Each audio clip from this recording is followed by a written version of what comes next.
사도신경으로 우리 믿음을 함께 고백하심으로 12월 2일 월요일 새벽 예배를 하나님 앞에 드리겠습니다. 전능하사 천지를 만드신 하나님 아버지를 내가 믿사오며 그 외아들 우리 주 예수 그리스도를 믿사오니 이는 성령으로 잉태하사 동정녀 마리아에게 나시고 본디오 빌라도에게 고난을 받으사 십자가에 못 박혀 죽으시고 장사한 지 사흘 만에 죽은 자 가운데서 다시 살아나시며 하늘에 오르사 전능하신 하나님 우편에 앉아 계시다가 저리로서 산 자와 죽은 자를 심판하러 오시리라.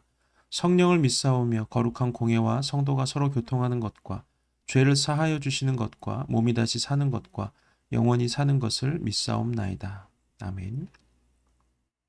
오늘 우리에게 주신 하나님의 말씀은 시편 72편 12절에서 20절까지 있는 말씀입니다. 시편 72편 12절에서 20절입니다.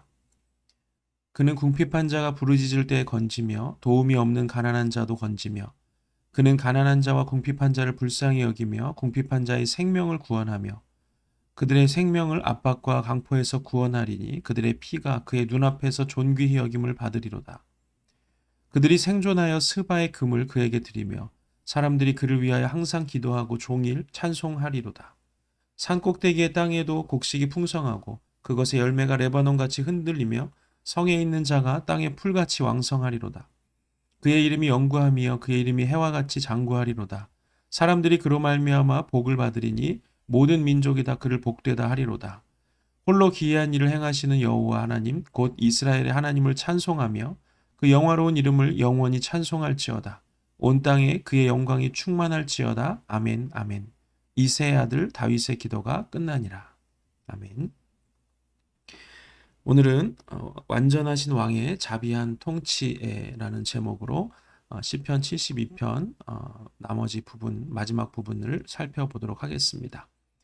우리가 계속해서 시편 72편을 나누어서 살펴보고 있는데 1절에서 4절까지는 완전하신 왕의 의로우신 통치에 대해서, 또 5절부터 11절까지는 완전하신 왕의 강력한 통치에 대해서 살펴보았습니다. 그래서 공의를 베풀기 위해서는 모든 사람을 통치할 수 있는 강력한 힘이 필요하다고 말씀을 나누었죠. 그러나 왕이 한 나라를 다스리는 데 있어서 공의를 행할 수 있는 힘만으로는 되는 것은 아닙니다. 공의라는 것은 악에 대해서 바르게 심판을 할 때 필요한 것이 공의죠. 그러나 진정으로 이상적인 좋은 왕은 악을 심판하는 공의로운 왕일 뿐만 아니라 또한 백성들에게 사랑을 베푸는 왕이어야 합니다. 그래서 오늘 본문 12절에서 14절까지에 보면 이렇게 말씀합니다. 그는 궁핍한 자가 부르짖을 때 건지며 도움이 없는 가난한 자도 건지며 그는 가난한 자와 궁핍한 자를 불쌍히 여기며 궁핍한 자의 생명을 구원하며 그들의 생명을 압박과 강포에서 구원하리니 그들의 피가 그의 눈앞에서 존귀히 여김을 받으리로다. 아멘. 왕은 이 공의를 베풀 뿐 아니라 그것보다 먼저 사랑을 베풀 줄 아는 왕이어야 하죠. 이 공의만 베풀게 되면 사람들이 두려워하게 되고, 그렇지만 이 공의와 함께 사랑을 베풀 때 이 왕은 정말 완전한 왕이 되는 것이죠. 예수님께서 이 땅에 계실 때에도 예수님께서 그 당시에 소외받던 죄인들이나 또 가난한 자들, 그리고 여자들이나 혹은 어린아이들, 그리고 이방인들에게 사랑을 베풀어 주셨습니다. 물론 그렇다고 해서 부유하고 힘 있는 사람들과는 아예 단절하신 것은 아닙니다.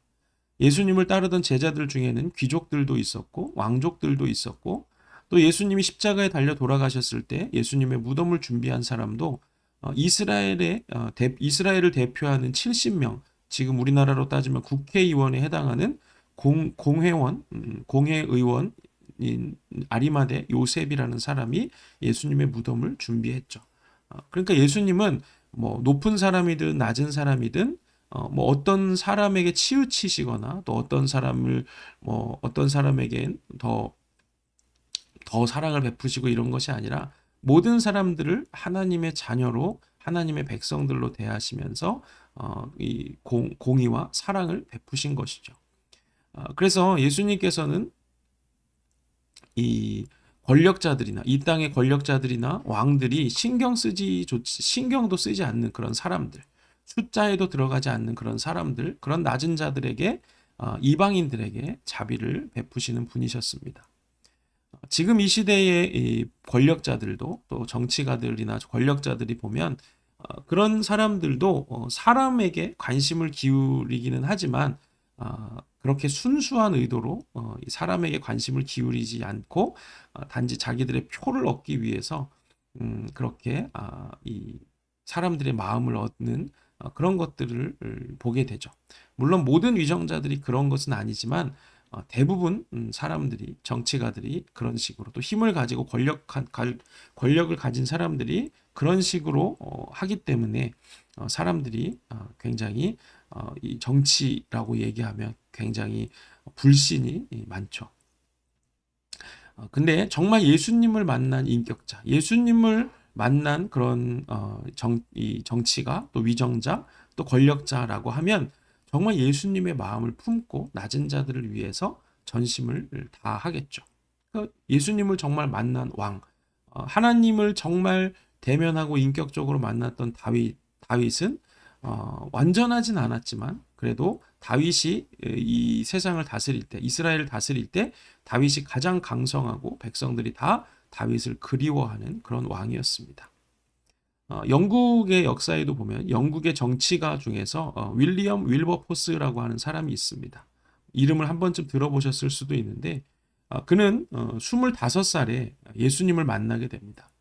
그 해가 1784년이었는데 그 후로 그는 예수님을 만나게 된 이후로 그는 자기가 가진 정치적인 권력을 가지고 뭘 했냐면 평생을 노예제도 폐지를 위해서 힘쓰게 됩니다. 그 윌리엄 윌버포스라는 사람과 함께 활동했던 사람 중에 누가 있냐면 노예 무역을 하다가 예수님을 만난 그런 존 뉴튼이라는 사람이 있습니다. 우리가 잘 알고 있는 나 같은 죄인 살리신 어메이징 그레이스라고 하죠. 전 세계 사람들이 누구나 알만한 그런 찬송가죠. 나 같은 죄인 살리신 주 은혜 놀라와 하는 그런 찬송가. 그 찬송가를 지은 존 뉴튼과 함께 활동했던 그런 사람입니다. 원래 존 뉴튼은 노예 무역상으로서 아프리카에서 흑인들을 잡아다가 노예를 통해서 돈을 버는 그런 사람이었는데 예수님을 만난 다음에 그는 더 이상 그렇게 하지 않고 오히려 이 노예 제도 폐지를 위해서 힘쓴 사람이었습니다. 그래서 존 뉴튼과 이 그 몇몇 그리스도인들이 1781년부터 노예제 폐지 운동을 하고 있었는데 그것보다 3년 후에 그러니까 1784년에 윌리엄 윌버포스는 예수님을 만나게 됩니다. 그러면서 그는 이 당시 이 영국의 하원 의원으로 활동 중이었는데 이 윌리엄 윌버포스도 1784년에 예수님을 만나고 1786년부터 이 노예제도 폐지를 위해서 힘쓰게 되고 그는 정치적으로 노예무역 폐지 협회라는 그런 협회를 만들어서 활동하기 시작했습니다. 그러면서 그는 그의 이 정치 인생을 오로지 이 노예제도 폐지를 위해서 온몸을 바쳐서 싸우게 됩니다. 그래서 1786년부터 시작해서 1825년까지 근 40년이나 되는 기간 동안 노예제도를 폐지하는 데 힘을 쓰게 됩니다. 그리고 그렇게 노예제도를 위해서 힘을 쓰다가 1833년 7월 26일 날 그러니까 1825년에 그가 나이가 들고 몸이 쇠약해져서 이제 정치가로서 이렇게 이제 일선에서 물러나게 되는데 그렇게 몸이 아프고 나서 8년 정도 이렇게 병상에 누워 있었습니다. 그런데 그 윌리엄 윌버포스가 병상에서 이제 노예제도가 폐지된다는 그런 소식을 듣게 되죠. 그래서 그 소식을 듣고 사흘 뒤에 3일 있다가 윌리엄 윌버포스가 사망을 하게 됩니다. 그래서 그 노예 제도는 완전히 노예 제도가 폐지된 것은 윌리엄 윌버포스가 죽은 지 1년이 지난 후에 이것이 완전히 폐지가 되는데, 이것처럼 정치가들 또 권력을 가진 사람들이 진짜 예수님을 만나면 낮은 힘없고 낮은 자들을 위해서 자비를 베푸는 일을 위해 자기의 평생을 바치는 것을 보게 되죠. 그래서 정말 완전한 왕은 한 손에는 공의를 가지고 있어야 하고 또 한 손에는 자비를 베풀 수 있는 왕이어야 한다는 것입니다. 그러니까 이렇게 강력한 힘을 가지고 완전한 공의를 베풀 뿐 아니라 낮고 천한 자들에게 자비를 베푸는 왕이 다스리는 나라는 이 땅에는 사실은 존재하지 않는 나라죠. 그래서 그 나라가 바로 하나님의 나라입니다. 그리고 이 하나님의 나라는 예수님이 이 땅에 오시면서 회개하라, 천국, 하나님의 나라가 가까이 왔느니라 이렇게 선포하시면서 예수님이 이 땅에 가지고 오신 나라가 바로 하나님의 나라이고, 하나님의 나라의 통치를 실현시키시기 위해서 오신 분이 예수님이고, 바로 시편 72편이 그 구원자이시고 하나님의 나라, 그 완전한 왕이 다스리시는 하나님이 통치하신 하나님의 나라를 우리에게 주시기 위해서 오신 분이 바로 예수님이라는 것을 이 시편 72편이 우리에게 말씀해 주고 있는 것입니다. 그래서 이 시편 72편이 장차 오실 구원자, 완전하신 왕이신 예수 그리스도에 대해서 예언하는 그런 노래를 기록하고 있는 것이죠. 예수님의 나라는, 예수님을 통해서 우리에게 주어진 하나님의 나라는 이 땅에 속하지 않은 나라입니다. 하나님의 통치를 받는 나라의 삶이라는 것은 이 땅에 속한 삶이 아니라 정말 하늘로부터 오신 예수 그리스도, 그분을 따라서 하나님의 통치를 받고 그 예수님을 높여드리고 하나님의 백성들이 왕이신 예수님을 높여드리고 또 예수님을 높이게 되면 우리는 하나님의 나라의 삶을 사는 복된 삶을 살아가게 되는 것이죠. 그래서 오늘 본문 15절에서 17절은 이렇게 말합니다. 그들이 생존하여 스바의 금을 그에게 드리며 사람들이 그를 위하여 항상 기도하고 종일 찬송하리로다. 산꼭대기의 땅에도 그 곡식이 풍성하고 그것의 열매가 레바논같이 흔들리며 성에 있는 자가 땅의 풀같이 왕성하리로다. 그의 이름이 영구하며 그의 이름이 해와같이 장구하리로다. 사람들이 그로 말미암아 복을 받으리니 모든 민족이 다 그를 복되다 하리로다. 비록 이 땅에 살지만 예수 그리스도의 통치를 받고 하나님의 나라에서 살아가는 사람들의 특징이 무엇이냐? 바로 항상 그를 찬송한다는 것이죠. 예수님을 진정한 왕으로 고백하고 살게 되고, 예수님을 진정한 왕으로 고백하면서 살게 되면 그 삶에 복이 임한다는 것입니다. 그들이 땅에 풀같이 왕성하게 되고 사람들이 예수님으로 말미암아서 복을 받고 뿐만 아니라 모든 민족이 다 그를 통해서 복을 얻게 되는 것. 이것이 바로 완전한 왕이 통치하시는 나라의 백성들의 삶이라는 것입니다. 공의와 사랑으로 이 세상을 통치하시는 하나님의 그 나라, 거기에 사는 그 백성들은 늘 주님을 찬송할 뿐 아니라 모든 사람에게 그 복된 삶을 흘려보내는 통로가 된다는 것이죠. 이것이 바로 하나님께서 믿음의 조상인 아브라함에게 약속하신 삶이었죠. 창세기 12장에 보면 내가 너로 큰 민족을 이루고 내게 복을 주어 내 이름을 창대하게 하리니 너는 복이 될지라. 너를 축복하는 자에게 내가 복을 내리고 너를 저주하는 자에게 내가 저주하리니 땅의 모든 족속이 너로 말미암아 복을 얻을 것이라 하신지라. 아멘. 이것이 바로 아브라함에게 약속된 그런 삶이었고, 하나님의 자녀와 백성이 된 자들에게도 동일하게 이 복이 임하게 되는 것입니다. 바울은 갈라디아서에서 우리에게 이렇게 말씀하죠. 갈라디아서 3장 8절 9절에 보면 또 하나님이 이방을 믿음으로 말미암아 의로 정하실 것을 성경이 미리 알고 먼저 아브라함에게 복음을 전하되 모든 이방인이 너로 말미암아 복을 받으리라 하였느니라. 그러므로 믿음으로 말미암은 자는 믿음이 있는 아브라함과 함께 복을 받는다고 바로 바울이 말하고 있습니다. 우리가 예수님을 높여드리고 예수님을 찬송하게 되고 예수님을 이 땅의 왕으로, 하나님 나라의 왕으로 고백하게 되면 우리의 삶이 복되게 되고 그 복을 모든 사람들에게 흘려보내게 되는 삶, 그것이 바로 우리 하나님의 백성들에게 약속된 삶이라는 것입니다. 구약시대는 바로 오실 그 예수 그리스도, 완전한 왕이시고 공의와 사랑으로 자비로 이 땅을 통치하시는 그 예수님을 기다리는 하나님의 백성들의 소망이 기록되어 있는 것이고, 신약시대는 그 오신 예수님, 그것을 이제 이루신 예수님을 믿는 믿음 안에서 하나님의 백성으로 우리가 이 복을 누리면서, 아브라함에게 약속된 이 복을 누리면서 살아가는 것입니다. 이제 곧 성탄절이죠. 성탄절이 바로 그 완전하신 왕으로 오신 예수님을 기념하는 이 절기입니다. 성탄절이 우리에게 기쁨이 되는 이유가 무엇입니까? 산타 할아버지가 우리에게 선물을 주기 때문입니까?